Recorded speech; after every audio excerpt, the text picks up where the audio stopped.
Assalamualaikum. Hai, apa khabar? Pada hari ini kita akan belajar mata pelajaran Pendidikan Islam bagi kelas tahun 3. Pada hari ini kita akan belajar dalam bidang ibadah. Tajuk kita pada hari ini ialah perkara-perkara sunat ab'ad dan sunat hay'ah. Sunat ab'ad dan sunat hay'ah.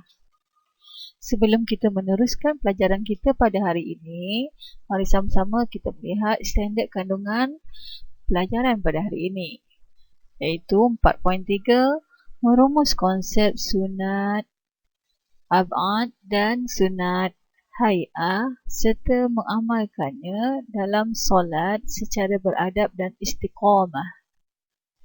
Standard pembelajaran pada hari ini 4.3.1 menyatakan pengertian sunat ab'ad dan sunat hay'ah. 4.3.2 menerangkan perkara-perkara sunat ab'ad dan sunat hay'ah. 4.3.3 mengaplikasikan perkara-perkara sunat ab'ad dan sunat hay'ah. Objektif pelajaran kita pada hari ini, yang pertama, di akhir pelajaran nanti adalah diharapkan kamu semua akan dapat menyatakan pengertian sunat ab'ad dan sunat hay'ah dengan tepat. Yang kedua, menerangkan 4 daripada perkara-perkara sunat ab'ad dengan betul, dan seterusnya menerangkan perkara-perkara sunat hay'ah dengan betul.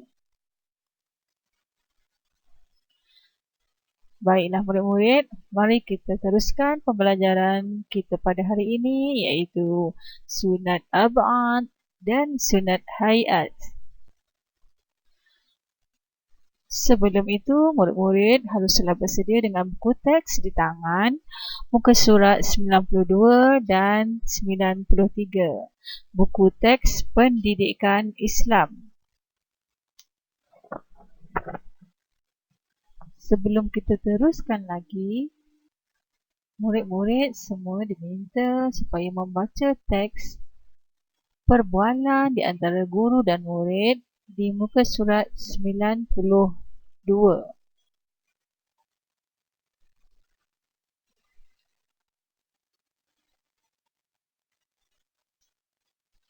Baiklah, kamu dah baca kan? Dalam perbualan tersebut, Ustaz bertanya kepada Luqman, mengapakah Luqman tidak menunaikan solat subuh pada pagi tadi? Dan Luqman mengatakan bahawa dia tidak solat subuh kerana tidak hafaz doa kunut. Ustaz pun menerangkan bahawa solat subuh itu wajib dilaksanakan walaupun tak hafal doa kunut, kerana doa kunut tidak wajib, hanyalah perkara sunat ab'ad sahaja.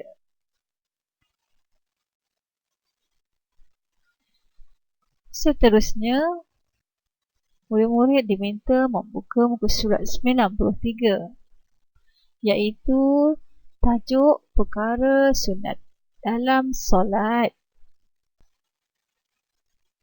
Perkara sunat dalam solat ada 2, iaitu sunat ab'ad dan sunat hay'at. Apakah dia sunat ab'ad? Sunat ab'ad ialah amalan sunat yang amat dituntut. Jika ditinggalkan, diganti dengan sujud sahwi. Contoh, membaca doa kunut. Perkara sunat hay'at pula ialah amalan sunat yang dituntut. Jika ditinggalkan, tidak perlu diganti dengan sujud sahwi. Contoh, membaca doa kunut.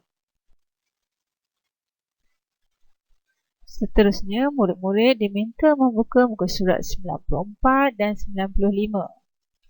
Di situ terdapat penerangan mengenai perkara-perkara yang terkandung di dalam sunat ab'ad dan sunat hay'ah. Perkara-perkara sunat ab'ad. Yang pertama, duduk dan membaca tahiyat awal. Yang kedua, membaca selawat ke atas Nabi Muhammad SAW dalam tahiyat awal. Dan yang ketiga, membaca selawat ke atas keluarga Nabi Muhammad SAW dalam tahiyat akhir. Seterusnya ialah membaca doa qunut pada solat subuh. Berdiri semasa membaca doa qunut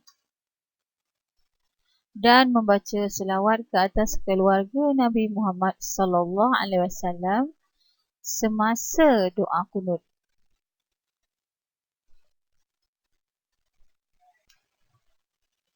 Seterusnya, mari kita sama-sama melihat apakah perkara-perkara sunat hayat.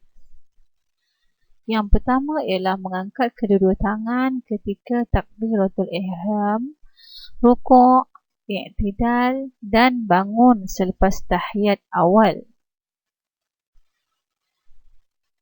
Seterusnya, meletakkan tangan kanan di atas bahagian tangan kiri ketika berdiri.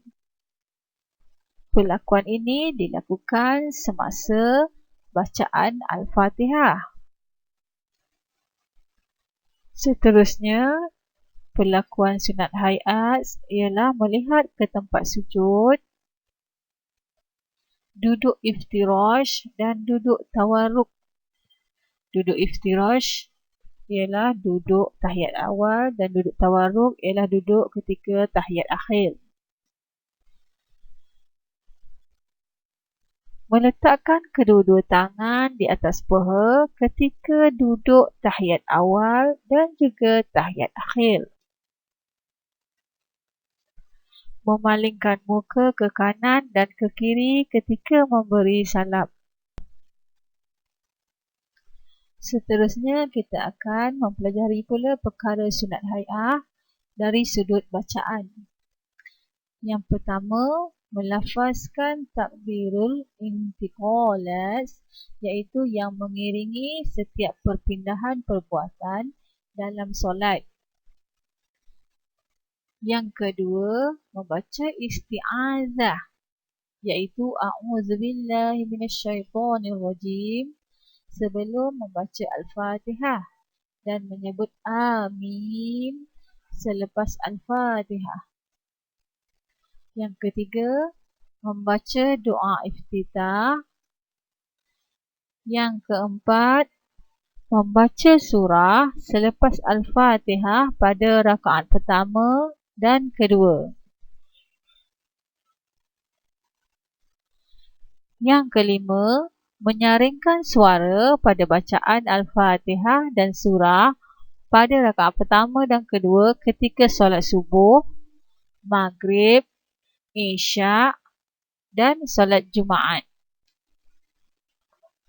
Seterusnya, yang keenam, membaca tasbih ketika rukuk dan sujud.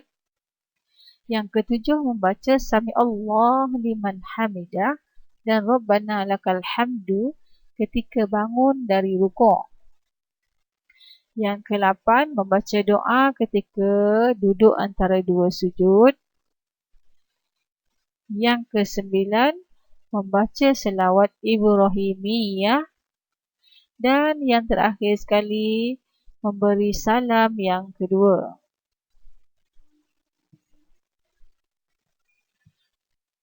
Baiklah murid-murid, kamu telah belajar perkara-perkara sunat ab'ad dan sunat hay'ah. Mari sama-sama kita buka buku latihan, buku aktiviti pendidikan Islam, muka surat 93. Kamu boleh merujuk pada buku teks muka surat 94 hingga muka surat 95. Dalam latihan ini, pilih dan sesuaikan mengenai pernyataan berikut. Luqman tertinggal amalan sunat berikut. Apa yang perlu dilakukannya? Duduk tahiyat awal. Ya, Luqman dituntut sujud sahwi. Yang kedua, melafazkan takbirul intiqalat mengiringi setiap perpindahan perbuatan dalam solat. Luqman tidak perlu melakukan sujud sahwi. Soalan yang ketiga, membaca selawat ke atas Nabi Muhammad SAW dalam tahiyat awal. Ya, dituntut sujud sahwi. Dan seterusnya, membaca surah selepas Al-Fatihah tidak dituntut sujud sahwi. Yang kelima, berselawat ke atas keluarga Nabi Muhammad SAW semasa kunut dituntut sujud sahwi. Yang keenam, membaca doa ketika duduk antara dua sujud tidak dituntut melakukan sujud sahwi. Yang ke-8, berselawat ke atas Nabi Muhammad SAW semasa kunut dituntut melakukan sujud sahwi. Dan yang ke-9, membaca selawat Ibrahimiyah tidak dituntut sujud sahwi.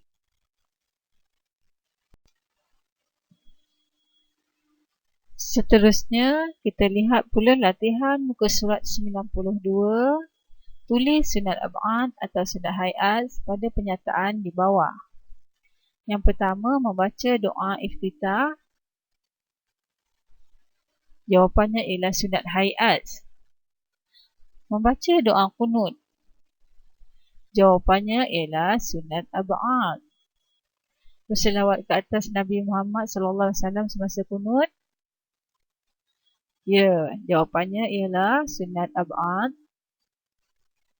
Membaca tasbih ketika sujud kedua. Jawapannya sunat hayat. Mengangkat kedua-dua tangan ketika takbiratul ihram. Sunat hayat. Membaca wa'ala ali Muhammad dalam tahiyat akhir. Sunat ab'ad. Memberi salam yang kedua. Sunat hayat. Membaca Allahumma salli ala Muhammad dalam tahiyat awal. Sunat ab'ad. Dan yang terakhir, berselawat ke atas keluarga Nabi Muhammad SAW semasa kunut. Sunat ab'ad.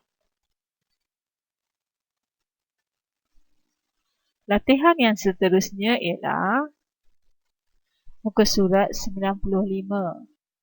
Apa yang perlu dilakukan? Pilih dan tulis perkara-perkara sunat hayat. Ya, sunat hayat.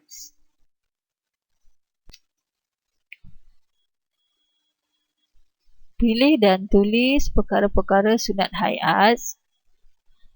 Yang pertama, membaca doa iftitah. Adakah ia sunat ab'ad atau sunat hayat? Ya, ia adalah perkara sunat hayat. Berdiri semasa doa kunut adalah sunat ab'ad. Membaca tasbih ketika rukuk dan sujud. Ya, ia adalah perkara sunat ab'ad. Seterusnya, membaca selawat ke atas Nabi Muhammad SAW dalam tahiyat awal. Adakah ia sunat ab'ad? Tidak. Memalingkan muka ke kanan dan ke kiri ketika memberi salam. Ya, ia adalah perkara sunat hayat. Mengangkat tangan ketika takbiratul ihram. Betul, ia adalah perkara sunat hayat. Duduk iftirash dan duduk tawarruk. Ya, betul, ia adalah sunat hayat. Manakala yang kedua terakhir, membaca doa kunut adalah termasuk dalam sunat ab'ad. Duduk tahiyat awal juga termasuk dalam perkara sunat ab'ad.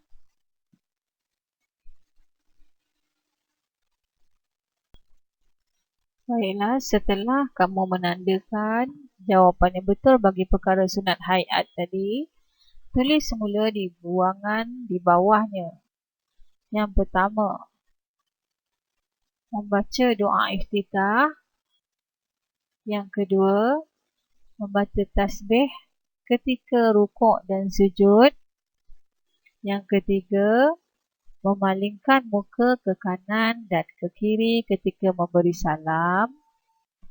Yang keempat, mengangkat kedua-dua tangan ketika takbiratul ihram. Dan yang kelima, duduk iftirash dan duduk tawarruk. Demikian tadi pelajaran kita pada hari ini. Kamu telah belajar dan membuat latihan.